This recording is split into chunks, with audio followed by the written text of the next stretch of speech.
RCF. Pour ou contre l'ouverture de la PMA, la procréation médicalement assistée, aux couples de personnes homosexuelles.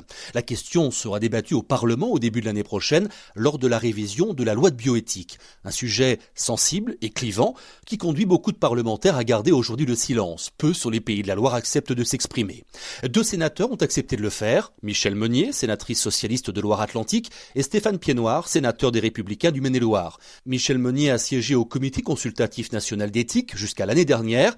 Elle soutient la PMA pour les couples de personnes homosexuelles pour des questions d'égalité. Interview. Moi, j'ai un a priori favorable pour ouvrir et faire en sorte que l'assistance médicale à la procréation soit un droit ouvert à toutes les femmes, quel que soit leur statut matrimonial et leur statut conjugal, qu'on soit marié ou pas, et que l'orientation sexuelle n'a rien à voir dans le fait de décider d'avoir ou non une famille.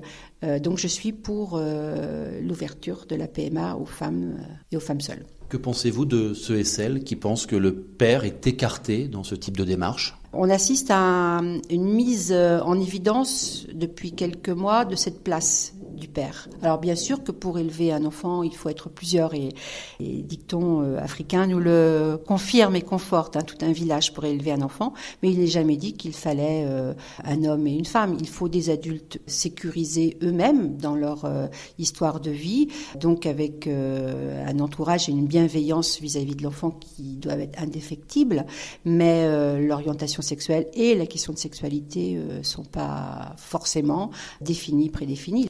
Et s'il faut sécuriser l'enfant avec des adultes sûrs et assurés, sur son parcours, l'enfant aura de toute façon des images paternelles et des images maternelles. Il y a, selon vous, aujourd'hui un droit à l'enfant ? Non, moi je crois pas au droit à l'enfant. Je pense que c'est un argument ou en tout cas une affiche que l'on met pour faire peur et pour intimider. Mais les couples ou la femme qui a décidé d'avoir un enfant, de toute façon, elle fera tout pour avoir un enfant, parce que c'est aussi, et paradoxalement, ce qu'on retrouve dans des attitudes de femmes qui ne veulent pas de maternité et qui sont prêtes à mettre quelquefois leur vie en danger. Donc moi, je pense qu'il faut un cadre légal qui assure une égalité d'accès à toutes les Françaises, quel que soit leur statut. L'égalité, c'est justement ce qui est avancé aujourd'hui pour une légalisation de la PMA pour toutes. Cette égalité va être sûrement aussi demandée pour les hommes avec l'ouverture de la GPA. Alors, c'est un sujet qui arrive à chaque fois, la GPA. Or, c'est quand même bien 2 choses différentes, à mon sens. D'aider techniquement une femme à pouvoir porter l'enfant, puisque c'est de ça dont il s'agit, et puis ensuite à faire en sorte que un couple d'hommes ou un homme puisse avoir un enfant. Donc, il faut savoir déjà, c'est possible qu'un homme puisse être père, puisque l'adoption est ouverte aux hommes et aux femmes en France, quel que soit le statut, encore une fois, matrimonial et conjugal. Après, ça m'évoque, moi, immanquablement la marchandisation et le fait que, de toute façon, sur 9 mois, c'est pas rien. C'est pas comme un don, c'est une gestation de 9 mois. Il se passera de fait des éléments importants entre la femme qui portera et puis les parents d'intention, comme ça qu'on les appelle.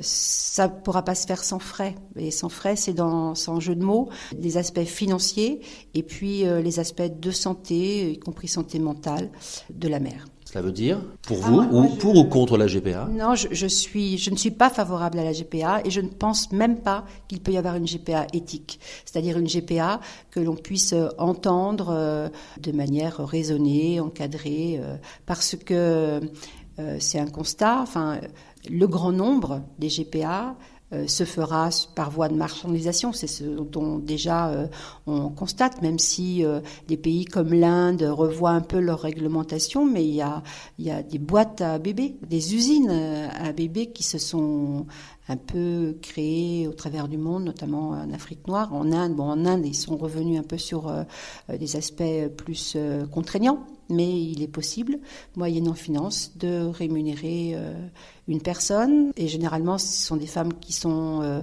en difficulté, ou en tout cas qui ont besoin d'avoir des moyens financiers. Et donc, moi, je ne peux pas concevoir qu'il y ait un financement là-dessus. Michèle Meunier, sénatrice socialiste de Loire-Atlantique.